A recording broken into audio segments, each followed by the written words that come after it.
மே 4ஆம் தேதிக்கு பின்பு தமிழகத்தினுடைய ஆட்சி பொறுப்பிற்கு முதலமைச்சராக பொறுப்பேற்க இருக்கிற தேசிய ஜனநாயக கூட்டணியுடைய தமிழகத்தினுடைய தலைவர் எடப்பாடியார் அவர்களை சந்தித்து அவரை வாழ்த்து விட்டு வந்தேன்.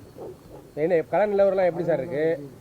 கொங்குல அதிகமாக வந்து கரூர், நாமக்கல், தருமபுரி, சேலம் தான் ஓட்டு பர்சன்டேஜ் அதிகமாக இருக்கு. இதெல்லாம் எதை காட்டுது?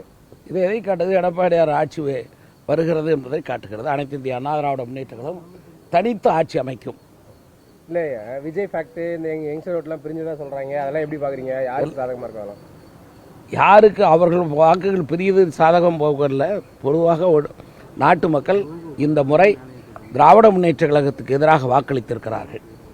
அந்த வாக்குகள் பல்வேறு வகையிலே சில இடங்களிலே பிரிந்திருக்கலாம். எவ்வளவு பிரிந்திருந்தாலும் ஆட்சி பொறுப்புக்கு வருகிற அளவிற்கு அனைத்து இந்திய அதிமுக வெற்றி பெறும். இந்த தேர்தல் ஆணையம் செயல்பாடுகள் எப்படி இருந்தது?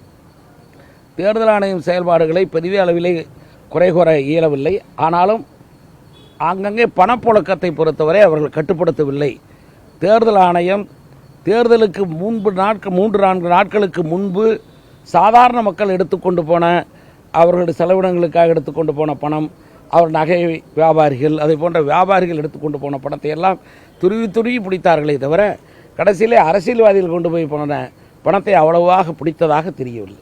மத்திய அரசு கொண்டு வந்த எஸ்ஐஆரை வந்து எதிர்த்த அரசியல் கட்சியினர் இன்னைக்கு வந்து எஸ்ஐஆரை வரவேற்கிற மாதிரி அறிக்கையெல்லாம் விடுறாங்களே, இது உங்களுக்கு? இதுதான் திமுகவினுடைய ஒட்டுமொத்தமான முகம். தேர்தலுக்கு முன்பு ஒரு முகம் இருக்கும், தேர்தலுக்கு பின்பு ஒரு முகம் இருக்கும். இப்பொழுது அவருடைய தேர்தலில் தோல்வியை அவர்கள் தழுவார்களே, ஆனால் தழுவுத்தான் போகிறார்கள். அதற்கு பின்பு அவர்கள் இதையும் மாற்றி விடுவார்கள்.